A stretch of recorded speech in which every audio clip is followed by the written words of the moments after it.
శ్రీ గణేశాయ నమః. శివానంద లహరిలో ఇంతవరకు మనం మొదటి 3 శ్లోకాలు చెప్పుకున్నాం.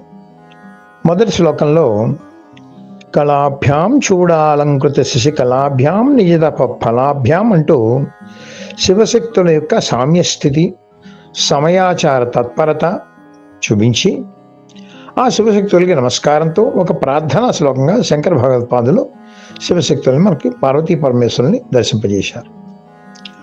రెండవ శ్లోకంలో శివానంద లహరి యొక్క స్వరూపం మనకు చూపించారు.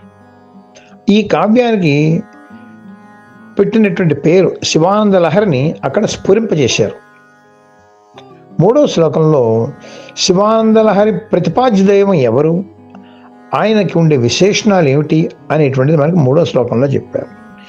ఆ విశేషణాలు చెప్తూ మహాదేవం దేవం అని చెప్పారు. అక్కడ అంటే దేవతలందరికీ దేవుడు, దేవతల్లోనూ జీవుల్లోనూ సమస్త జగత్తులో కూడా ప్రకాశించేటువంటి నిత్య ప్రకాశ స్వరూపుడు ఎవరైతే ఉన్నారో ఆయన అని చెప్పారు. ఇప్పుడు ఈ 4వ శ్లోకం ఈ మహాదేవం అంటే దేవతందరికీ దేవుడు అనేటువంటి ఆ మహాదేవుని యొక్క గొప్పతనాన్ని ఇప్పుడు మనకు చెప్తున్నారు.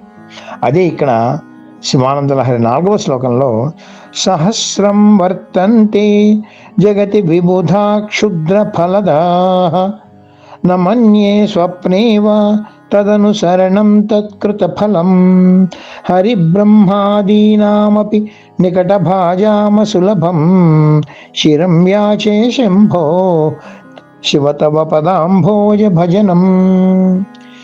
శివ తవ పదాంభోజ భజనం. ఓ శంభో, ఓ శివ, నీ యొక్క పాద పద్మముల్ని భజించేటువంటి నీ చరణాల చెంత ఉండేటువంటి నీ చరణ సాన్నిధ్యాన్ని నాకు ఎప్పుడు కూడా కలిగించవయ్యా అని అదే చిరం యాచే, ఎప్పుడు నిత్యం కూడా అదే నేను యాచిస్తున్నాను. ఎందుకంటే సహస్రం వర్తంతే జగతి విబుధా క్షుద్ర ఫలదా, జగత్తులో క్షుద్ర ఫలములు అంటే అనమాట అల్పమైనటువంటి ఫలాలు, లౌకికమైనటువంటి సుఖాలు ఇచ్చేటువంటివి కొన్ని ఫలాలు ఇచ్చేటువంటి దేవతలు సహస్రం వర్తంతే చాలా మంది ఉన్నారు. అటువంటి వాళ్ళు ఇచ్చేటువంటి ఫలం కానీ, వాళ్ళని భజించడం కానీ, వాళ్ళని అనుసరించడం కానీ నా స్వప్నంలో కూడా నేను చేయనంటున్నాడు, నేను స్మరించనంటున్నాడు. నా మన్యే స్వప్నేవ తదనుసరణం తత్కృత ఫలం. వాళ్ళు ఇచ్చేటువంటి ఇవాళ ఉంటే మళ్ళీ పోతాయి, మళ్ళీ వాళ్ళ దగ్గరికి వెళ్ళాలి. నాకు ఇవన్నీ వద్దు. హరిబ్రహ్మాదీనామపి నికట భాజామ సులభం.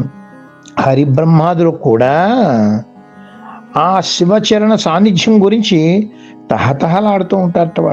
వాళ్ళకు కూడా అంత సులభం కాదు, అసులభం అన్నాడు, దుర్లభం అని లేదు. అందుకని వాళ్ళు కూడా నీ చరణ సాన్నిధ్యం గురించి తహతహలాడుతూ ఉంటారు. అటువంటి తవ పదాంభోజ భజనం, నీ యొక్క పాద పద్మములు సేవించే భాగ్యం నాకు చిరకాలం ఉండాలి. చిరం యాచే, అది ఇప్పటికీ యాచిస్తున్నాను. ఓ మహాదేవ, ఓ శంభో, ఓ శివ, నన్ను ఎప్పుడు కూడా నీ చరణాల దగ్గరే నన్ను పడేయి, నీ చరణాల దగ్గర ఉండేటట్టే నన్ను చూడు అంటూ ఎందుకు శివుణ్ణే మనం ఆరాధించాలి మిగిలిన దేవతలను కాకుండాను అన్న విషయం ఇక్కడ ఈ శ్లోకంలో మనకి చెప్పి తర్వాత శ్లోకంలో ఏం చెప్తున్నారు అని మళ్ళీ ఇప్పుడు చూద్దాం. సహస్రం వర్తంతే జగతి విబుధా అనే ఈ 4వ శ్లోకంలో ఏం చెప్పారు? చాలామంది దేవతలు ఉన్నారు. వాళ్ళందరినీ మనం పూజిస్తుంటే మనకి తాత్కాలికమైనటువంటి లౌకిక సుఖాలే ఇస్తారు, కానీ మనకి కావలసిన శాశ్వత సుఖం, శాశ్వత ఆనందం అనేటువంటి వాళ్ళకి కలిగించలేరు. అవి కావాలి అంటే శివచరణ సాన్నిధ్యం ఒకటే మార్గం అని చెప్పారు.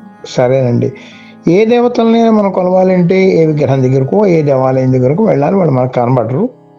కానీ మనకు కనబడేటువంటి కొంతమంది ఉన్నారు కదండి, స్థానికంగా కొంతమంది అధికారులు ఉంటారు కదండి, వాళ్ళని రాజులు అని చెప్పేసి పూర్వం రోజులు అనేవారు. ఇప్పుడు ఏమిటంటే ఒక జిల్లాధికారో లేకపోతే ఒక రాష్ట్ర ముఖ్యమంత్రో, దేశ ప్రధానమంత్రో, అధ్యక్షులో ఎవరో ఇలాంటి వాళ్ళందరూ మనకు ప్రత్యక్షంగా ఉన్నారు.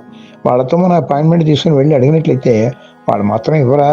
వాళ్ళ దగ్గరికి వెళ్ళినట్లయితే ఏమవుతుంది అనేటువంటిది ఈ శ్లోకంలో 5వ శ్లోకంలో చెప్తున్నారు. అది ఒక్కసారి మనం చూద్దాం.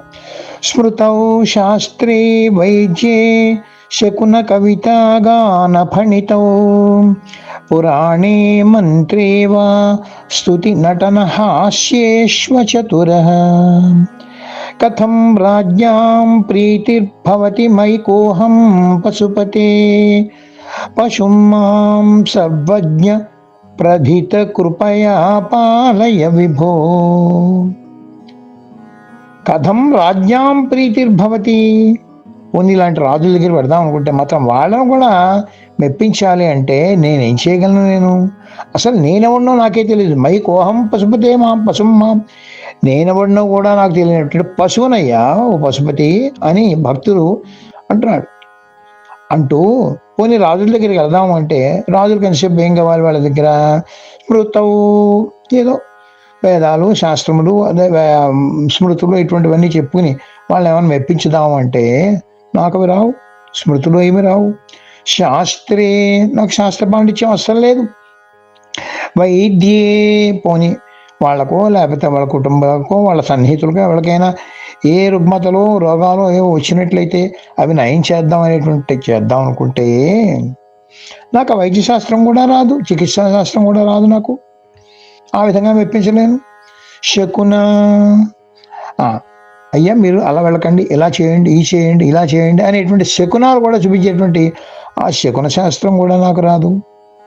కవిత, పోనీ కవిత్వంతో రాను మెప్పించేద్దామంటే నాకు కవిత్వం రాదు.